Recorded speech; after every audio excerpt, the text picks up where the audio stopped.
my name is Kevin Packard. I'm the new area manager for Ann Arbor North.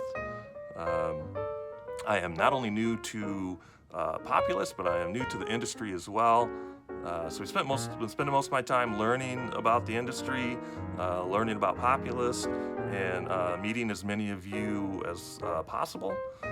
Knowing that that's challenging sometimes to connect, we thought it'd be a good idea to send out a little video here to put a face to the name for you and just tell you a little bit about myself. Live in Tecumseh currently. I was born and raised in Ypsilanti, in the Ypsilanti, Ann Arbor area. Worked in the Ypsilanti, Ann Arbor area for many, many, many years. In the printing industry, primarily. Last several years I've been in a safety role, and really look forward to this new adventure and getting going here with Populist and with all of you.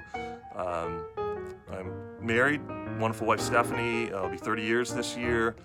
We have 2 grown boys, Mitch and Jake. I am a musician, bass player, a little bit of keyboards.